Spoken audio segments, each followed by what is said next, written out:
Hi అండి అందరికీ. ఇవాళ మన రెసిపీ వచ్చేసి టేస్టీ అండి ఎమ్మి ఎమ్మి చికెన్ కర్రీ. బ్యాచిలర్స్ అయినా వంటరాని వాళ్ళైనా ఈ చికెన్ కర్రీ ఈజీగా చేసుకోవచ్చు. టేస్ట్ మాత్రం ఎక్కడా తగ్గదు, అంత బాగుంటుంది. మామూలుగా ఉండదు టేస్ట్, చాలా చాలా బాగుంటుంది. దానికోసం నేను ఇక్కడ 1 కేజీ చికెన్ తీసుకున్నాను. చికెన్ని శుభ్రంగా వాష్ చేసుకొని 2 సార్లు దాంట్లో టేస్ట్కి సరిపడా సాల్ట్ వేసి, నేను ఇక్కడ కారం కూడా టేస్ట్కి సరిపడా కారం తీసుకుంటున్నాను. నేనైతే ఇక్కడ 3 టేబుల్ స్పూన్ల కారం, మా టేస్ట్కి తగ్గట్టు 3 టేబుల్ స్పూన్ల కారం తీసుకున్నా.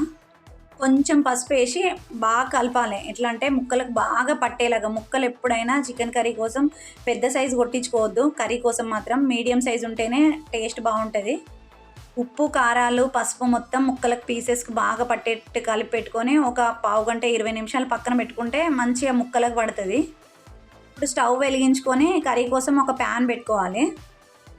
ఒక ప్యాన్ పెట్టి దాంట్లో ఒక 75 గ్రామ్స్ ఆయిల్ వేస్తే సరిపోతుంది. ఇక్కడ 1 కేజీ కాబట్టి మరీ ఎక్కువ ఆయిల్ వేసుకుంటే బాగుండదు అనేసి ఇక్కడ నేను మాత్రం 75 గ్రామ్స్ ఆయిల్ తీసుకున్నా. దాంట్లోనే చెక్క, ఒక దాల్చిన చెక్క, ఒక బిర్యానీ ఆకు, ఒక ఇలాచి, 2 లవంగాలు తీసుకొని అవి కొంచెం ఫ్రై అయినాక దాంట్లోనే జీలకర్ర వేసాను. జీలకర్ర కొంచెం ఫ్రై అయిన తర్వాత పచ్చిమిర్చి వేసుకోవాలి. ఒక 5-6 పచ్చిమిరపకాయలు కట్ చేసుకొని వేసుకోవాలి.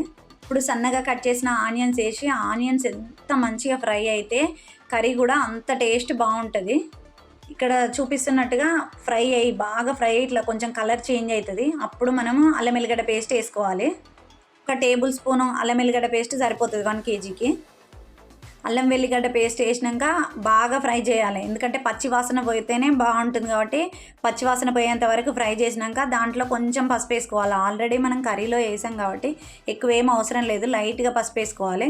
పసుపు వేసినాక మనం కలిపి పెట్టుకున్న చికెన్ పీసెస్ను కూడా దాంట్లో వేసేసి బాగా కలుపుకోవాలి. ఆయిల్లో మంచిగా ఫ్రై కానియాలి. ఫ్రై అయినాక దాంట్లోనే ఒక 5 నిమిషాల వరకు బాగా ఫ్రై అయినాక చికెన్లోంచి వాటర్ వస్తుంటాయి. మంచి ఈ టైంలో వాటర్ వస్తున్నప్పుడు మళ్ళీ ఒక్కసారి కలుపుకోవాలి. అడుగంటకుండా చికెను మంచిగా కలిపేసి మళ్ళీ మూత పెట్టి ఒక పావు గంట 20 నిమిషాలు ఉడకబెడితే చికెన్ దాదాపు ఉడికిపోతుంది. చికెన్ బాగా ఉడికినాక మనం కొంచెం అంటే గ్రేవీ అవసరం అనుకుంటే కొంచెం వాటర్ వేసుకోవచ్చు. వాటర్ కూడా చికెన్లో ఎక్కువ పట్టదు కాబట్టి ఒక టీ గ్లాస్ అంతా సరిపోతుంది వాటర్. మన గ్రేవీ కన్సిస్టెన్సీ బట్టి వాటర్ వేసుకోవాలి. నేను మాత్రం ఇక్కడ ఒక టీ గ్లాస్ వాటర్ వేసుకున్నా, ఎక్కువ అవసరం లేదని చెప్పేసి కొంచెమే వేసా. దాంట్లోనే మనం కొంచెం మగ్గిన తర్వాత ధనియాల పొడి, కొరియాండర్ వేస్తే గ్రేవీ చిక్కగా పడుతుంది అని చెప్పేసి కొరియాండర్ వేసా. ఇక్కడ ఒక టేబుల్ స్పూన్ కన్నా కొంచెం తక్కువ వేసా. తర్వాత గరం మసాలా అయినా వేసుకోవచ్చు, చికెన్ మసాలా అయినా ఏదైనా వేసుకోవచ్చు. నేనైతే ఇక్కడ గరం మసాలా వేసా.